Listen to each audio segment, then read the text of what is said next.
people, you know, many people, not only mostly, saying we are reacting, we are childish. For example, the reactions to the latest Israel-Turkish crisis, the reaction that of our foreign minister and others or whatever. No, we should take the initiative, develop a strategy. What kind of strategy? You know, I mean, the key is strategy. I mean, you're absolutely right. This is reacting. I think we're agreed on this point. I mean, there is I think an illusion. I think there is a sense of the combination of economic growth, the lack of suicide bombers, in some sense, the success, short-term success of both Lebanon and Gaza in terms of rockets coming into Israel. I think leads Israel to believe that they have a period of space, they have time to wait. Why change? I think that's the biggest danger, is that sense that the status quo can survive. The worst outcome, I think, for Israel is the status quo. They need progress. I don't know. I think the start of strategy is to know where you want to go, and it's critical for Israel. I said before. Well, you are saying, you know, that the first stage should be to recognize that we have a problem. Well, and one, you recognize the problem. Two, that even though there was, I think, great love with the previous administration in the United States, not having movement is, I think, a great threat to Israel. Israel needs movement. Now, it also needs to know where it wants to go. It needs to be clear about its goal. It needs to be about communicating its goal. If it's clear about where it wants to go and communicating its goal, it doesn't have to react to each event in a way that is defensive. Right now it plays out its domestic politics in its whole public face. That it looks like a grudging participant in the process toward peace. Very, very grudging. Israel's strength at key historic moments has been the sense in the world that it's been willing to make enormous sacrifices. Its leaders have stepped up and have said to the country, we have to make these big choices, whether it's in 48, whether it's with Egypt. We make big choices, giving up Arab lands for peace. We're a country willing to do that. We take the risks. And we always have to have that as part of our strategy, knowing where we want to go. Now, on the question of big moment versus process. This is like, in some sense, it's almost impossible to get peace, but you have to have peace. You can't get a two-state solution, but you have to have a two-state solution. When Barack said, Oslo, he never liked Oslo, and you're spending all your political capital at each moment in the process. Why not go to put all the issues on the table and try to resolve this in a big way? Like he did in 2000. Right. But I've also watched how impossible that was to achieve. Trying to settle all those issues at once is also a blockage. I'm almost of the view that we need to go back to Oslo, that we need to go back to a belief in process. I think President Perez, understands that sense that there always has to be a process. There always has to be movement, even if those are small movements. As long as you have a sense that you know the end game, those small steps give a sense to all parties, to their own constituencies, that there's some benefit in carrying forward. Yes. Okay, I have a slightly, to put it mildly, different point of view. I think that if we go through a process, there will be so many issues, so many problems which can come in the middle of the process, the suicide bombing, etc. We have been through that. It will not happen. At the end of the day, we will not be able to solve the issues. I think that we need to have a very bold move, and then creating a situation where the world, the entire world, see that we are serious about peace. And the problem with Israel is that the world, as we have many, I say we, Israel has many qualities, that democracy, a country which is very strong, very brave, etc. People say, yes, but what is said by Mr. Olmert will not be the same by Mr. Netanyahu. What will be said by Mr. Netanyahu is not exactly what will be said by Livni, etc., etc. And people are watching what we are doing, and they are watching what we are saying. with some distance, and they don't believe that there is a strong, bold move because we are cautious. And they think that we have to say what are our objectives, what do we want to achieve, what are the goals, and to bring the people to the table. And if they don't come, then it is their responsibility. If they refuse to come, if they refuse to negotiate, then they have to react. And the problem is that with this small negotiation that you have to watch, it's very interesting.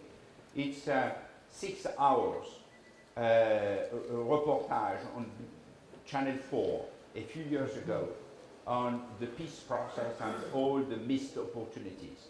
And you will learn a lot, notably on the issues of negotiation. And you see, for example, Arafat saying, they have accepted that, now you go for something else. And the Apax were saying, but they already have accepted what you said. Go back, they will accept more, because there was no line.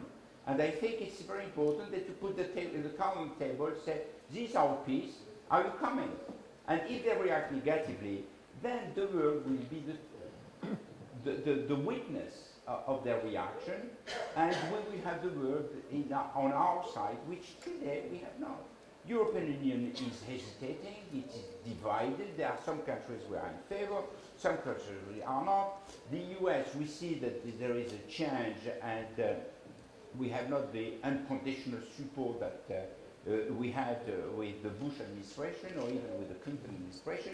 And people would get tired of this issue because this issue is poisoning. And there is a lot of people who are saying in the world, if there is terrorism, if there is bombing, it is because of the Middle East process. Yes, but let me ask you, you're talking mostly about diplomatic channels and people who are doing it, leaders and their own people in the Foreign Office and others. I mean, is it not advisable to show more that what you are doing, for example, I'm not speaking about doing it in behind closed doors. Of course, but this is not my task and this is not my skills. I'm speaking, say it publicly, like Anwar Sadat said it. He was not behind closed door. He has not sent a letter. He has made it an announcement on TV, which was very public, and everything was already there. And he came to Jerusalem, he spoke to the Knesset, not exactly what people would have liked to hear, but he has been open. And I believe that as Israelis, and because of our strength, we have to make the first move. Well, look, my preference is to have bold leaders. I want bold leaders. I work for Nelson Mandela.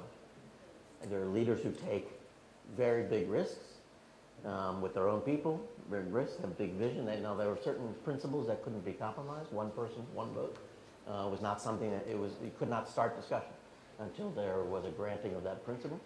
So there are certain principles you establish, but around that, willing to take great risks.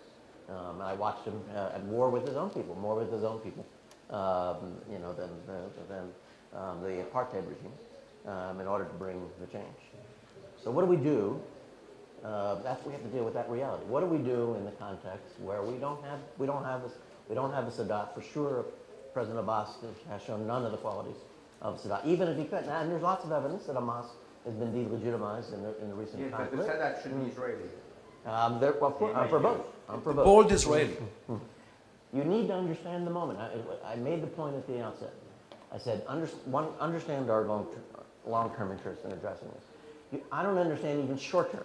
If you have the view that the Prime Minister does about Iran being an existential threat to Israel, how can you not move on the Israeli-Palestinian front on your own terms, not pressured by the U.S., on your own terms, to create the conditions for addressing that? And if you think about the 20 years of self-interest or the 50 years self-interest, how can you not? How come there is not a bold leader willing to say, I understand this moment? Bold leaders understand their moment. This should translate into it. Now, our challenge then is, how do we develop a strategy absent our desire for the bold leader? But maybe we are underestimating those who are facing this issue. Yeah, I don't know. I know that Israel has been able to do some incredible things in all the disciplines, from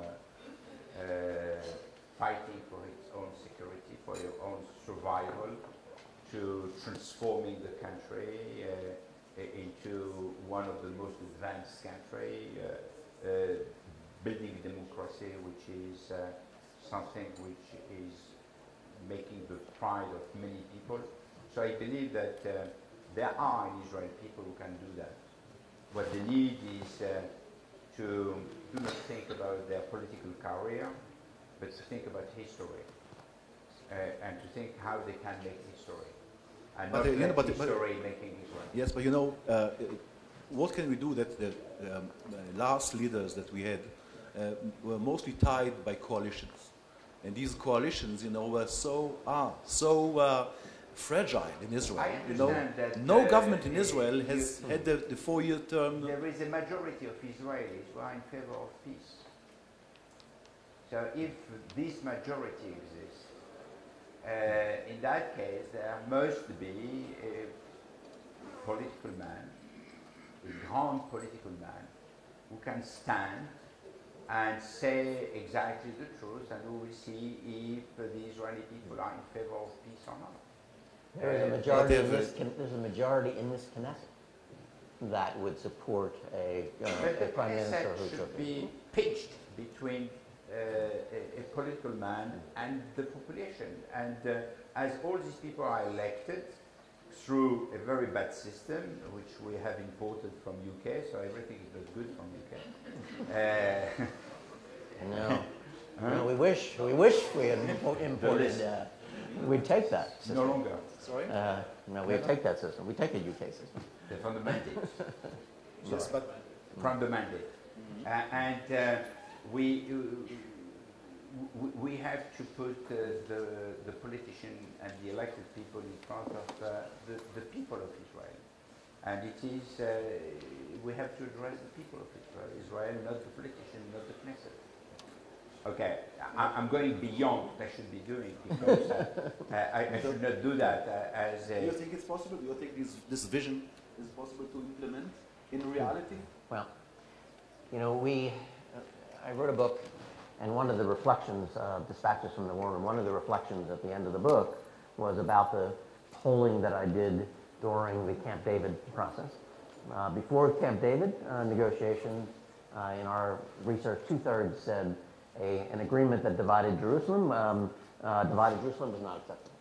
At the end of the Camp David agreement, a majority supported an agreement with a divided Jerusalem.